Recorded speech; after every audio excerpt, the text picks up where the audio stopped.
पाटीदार खेल प्रेमियों में जबरदस्त उत्साह।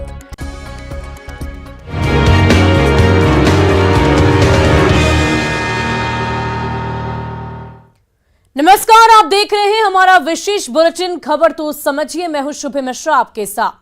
और पटना के श्री कृष्ण सिंह मेमोरियल हॉल में जेडीयू का खुला अधिवेशन आयोजित हुआ, जिसमें पार्टी के मिशन दिल्ली और नीतीश कुमार को 2024 लोकसभा चुनाव में विपक्ष का चेहरा बनाने का संकल्प लिया गया। भविष्य में नीतीश कुमार लाल किले पर राष्ट्रीय ध्वज फहराएंगे, ऐसी बातें भी मंच से जेडीयू नेताओं ने कही।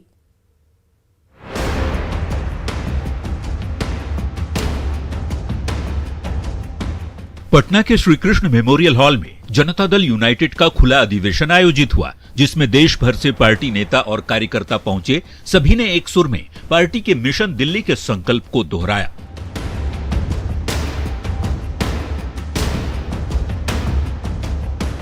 अधिवेशन में नीतीश कुमार को भावी प्रधानमंत्री के रूप में पेश किया गया। मंच पर नीतीश के पहुंचते ही देश का पीएम कैसा हो, नीतीश कुमार जैसा हो के नारे लगाए गए। पार्टी कार्यकर्ताओं के उत्साह से नीतीश भी गदगद दिखे। अपने संबोधन में नीतीश कुमार ने कहा, हम थर्ड फ्रंट नहीं मेन फ्रंट बनाएंगे, तभी 2024 में बीजेपी को शिकस्त दी जा सकेगी। नीतीश ने पिछले विधानसभा चुनाव में जेडीयू को कम सीटें आने के लिए बीजेपी पर विश्वासघात का आरोप भी लगाया। अधिकतर पार्टियों का एक साथ एकजुट हो जाएंगे, और जब एकजुट हो जाएंगे तो 2024 में भारी बहुमत से विजयी होंगे, ये हम लोगों का है। अरे कह न रहा था कि थर्ड फ्रंट, तो हमने कहा थर्ड फ्रंट कहां है? अब अगला बार बनेगा वो मेन फ्रंट बनेगा। ये सब हम करते रहे, हम अपना कोशिश कर रहे हैं। मेरा बतवा मानेंगे तो ये हार जाएंगे, मेरा बात लोग नहीं मानेंगे तो हम क्या करेंगे? असेंबली का चुनाव था, ये बताइए ना, हम लोगों का सपोर्ट मिला तो ज्यादा जीत गए, और वो हम लोगों को हरवा रहे थे तो हम कम जीते। जेडीयू के अधिवेशन में पार्टी अध्यक्ष से लेकर तमाम बड़े नेताओं ने नीतीश कुमार की नीतियों की जमकर तारीफ की और देश को नेतृत्व करने की क्षमता बताते हुए लाल किले पर नीतीश जी को झंडा फहराने तक की बात कही गई। भाई, हमारे नेता में काम करने की दिशा भी है, दृष्टि भी है, और उसको कार्यान्वित करने की क्षमता भी। कौन सा काम 2005 में जब बिहार के मुख्यमंत्री के रूप में नीतीश कुमार जी ने सत्ता संभाली, 2005 से लेकर आज तक जितने काम है, इनको एक एक काम को देखिए, पूरे देश में नजीर बनाए, पूरे देश में नजीर बनाए। निश्चित रूप से आने वाला समय एक ललन बाबू के नेतृत्व में राष्ट्रीय पार्टी 2023 में जदयू को बनाना है, यह संकल्प लेके जाना है, और दूसरा 2024 में लाल किला पर अपने नेता के द्वारा झंडा फहराना है। वही व्यक्ति कुछ कर सकता है। श्री कृष्ण सिंह के लिए के जीवन में भी स्वतंत्रता आंदोलन का मतलब था। नीतीश कुमार के जीवन में जयप्रकाश नारायण और कर्पूरी ठाकुर भी एक दिखाई पड़ रहे हैं।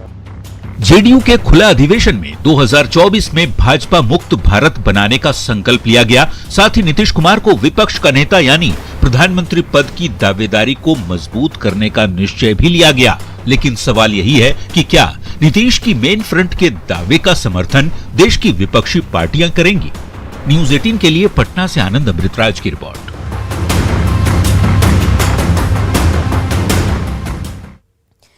और चलिए अब जेडीयू की बड़ी बैठक के मायने को समझिए। दरअसल 2 दिनों तक पटना में जेडीयू की राष्ट्रीय स्तर की बैठक हुई। अधिवेशन में 2024 की रणनीति को लेकर मंथन भी किया गया और नीतीश कुमार को भावी प्रधानमंत्री के तौर पर जेडीयू लगातार प्रोजेक्ट कर रहा है। बीजेपी से निपटने की योजना पर नीतीश लगातार फोकस भी कर रहे हैं और महागठबंधन में जाने के बाद बदलते सियासी समीकरण को साधने की कोशिश उनकी तरफ से की जा रही है। और समझने वाली बात तो यह भी है कि नीतीश कुमार थर्ड फ्रंट नहीं बल्कि मेन फ्रंट बनाने का दावा कर रहे हैं। नीतीश के अलावा राहुल गांधी भारत जोड़ो यात्रा भी कर रहे हैं और तेलंगाना के मुख्यमंत्री यानी कि केसीआर ने अपनी पार्टी भारत राष्ट्र समिति वो पहले ही बना चुके हैं और ऐसे में नीतीश कुमार नरेंद्र मोदी के मुकाबले विपक्ष को लीड कर पाएंगे, इस पर एक बड़ा सवाल है। हालांकि 2024 में लोकसभा और फिर अगले साल 2025 में होने वाले विधानसभा चुनाव के लिए पार्टी ने कमर कस रखी है। अब देखने वाली बात यह होगी कि नीतीश कुमार की ये तमाम कोशिशें किस हद तक सफल हो पाती है। और चलिए अब बढ़ते हैं आगे। मुख्यमंत्री नीतीश कुमार ने आज साफ कर दिया कि बिहार में किसी भी हाल में शराबबंदी कानून खत्म नहीं होगा। जेडीयू के खुला अधिवेशन में नीतीश के इस बयान पर सियासत गर्मा उठी है। सत्ता की सहयोगी कांग्रेस जहां शराबबंदी कानून की नए सिरे से समीक्षा की बात कर रही है, तो आरजेडी सधे अंदाज में नीतीश के स्टैंड का समर्थन कर रहा है, जबकि बीजेपी शराबबंदी से ज्यादा लॉ एंड ऑर्डर, रोजगार और शिक्षा पर फोकस करने का सुझाव सरकार को दे रही है। शराब वाले इंसान हैवान हो जाते हैं शराब पीने वाले। तो एक एक बात बता रहे हैं। अब कुछ लोग अपने को बड़ा आदमी समझते हैं, पियोगे दारू हुआ, बापू का बात नहीं मानोगे। भाई हम लोग तो कभी स्वीकार ही नहीं करेंगे और एक एक चीज को मानना चाहिए और हम लोग तो उन्हीं के रास्ते पर चल रहे हैं। जेडीयू के खुला अधिवेशन के मंच से नीतीश कुमार ने बिहार में शराबबंदी जारी रहने की न सिर्फ बात की बल्कि बाबू के बताए उपदेशों का पालन करने का संकल्प भी लिया। नीतीश ने साफ कहा कि नशे की लत में पड़ने से सिर्फ बर्बादी होती है, इसलिए शराबबंदी बिहार में लागू रहेगी।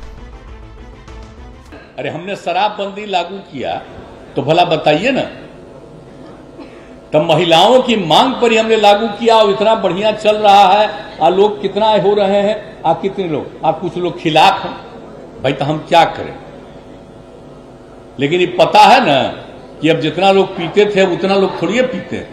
बहुत लोगों को लगता है कि जरा पीते, अरे पियोगे क्या, बापू को भी भूलिए गए क्या। नीतीश कुमार के बयान पर बिहार की सियासत गर्म हो गई। सहयोगी पार्टी कांग्रेस के विधायक दल के नेता अजीत शर्मा ने फिर कहा कि बिहार में शराब की बिक्री होती है, शराबबंदी को सख्ती से लागू कराया जाए, जबकि आरजेडी सरकार के फैसले को सही बता रहा है।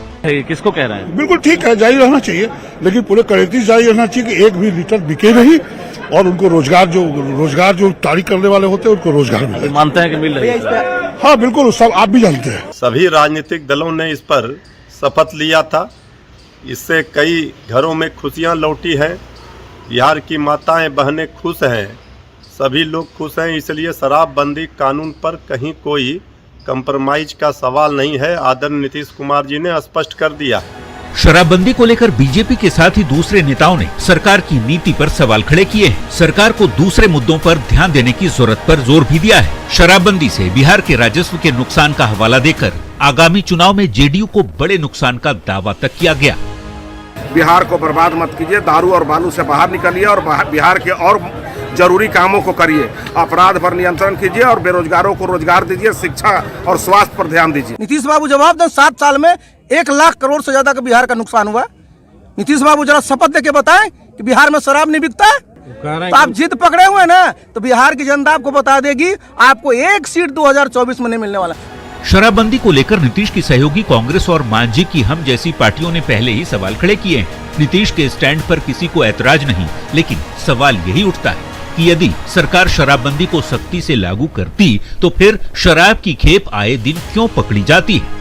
न्यूज़ 18 के लिए पटना से आनंद अमृतराज और रजनीश के साथ ब्यूरो रिपोर्ट। और चलिए अब खबर तो समझिए, नीतीश की शराबबंदी जारी रखने की बात को भी समझिए। दरअसल बिहार में शराबबंदी लागू हुए पूरे 6.5 साल का वक्त अब बीत चुका है। शराबबंदी को बेहद सख्ती से लागू करने के दावे किए जाते हैं, लेकिन आए दिन शराब की खेप बिहार के कई इलाकों से लगातार बरामद होती है और इसी को लेकर महागठबंधन की सहयोगी पार्टियां शराबबंदी को विफल मानती हैं। फेल मानती है। कांग्रेस हम जैसी पार्टियां शराबबंदी को खत्म किए जाने की मांग कर रही है और इससे भी समझिए कि ये मांग क्यों की जा रही है। जेडीयू के अधिवेशन के मंच से नीतीश कुमार ने विरोधियों को जवाब भी दिया है। सहयोगी पार्टियों को कड़ा संदेश देने की कोशिश की है कि बिहार में राजस्व से नुकसान का हवाला तो दिया जा रहा है और साथ ही साथ नीतीश ने समाज की मांग पर इसे जारी रखने की बात कही। उन्होंने कहा कि समाज में लगातार शराबबंदी कानून को सफलता से लागू करने की मांग की जा रही है और यही वजह है कि शराबबंदी कानून पूर्णतः लागू कराया जा रहा है। शराबबंदी से समाज में हुए फायदे को भी सीएम लगातार गिनवा रहे हैं और ये उनका एक ड्रीम प्रोजेक्ट या कानून कह लीजिए जो लगातार जारी है। चाहे चर्चाएं कितनी भी हो, आवाज कितनी भी बुलंद हो, लेकिन मुख्यमंत्री नीतीश कुमार ने दो टूक कह दिया है कि बिहार में शराबबंदी पूर्णतः लागू रहेगी। और चलिए अब बात करते हैं दरभंगा महाराज की धरोहर की सुरक्षा की, जिससे लगातार खिलवाड़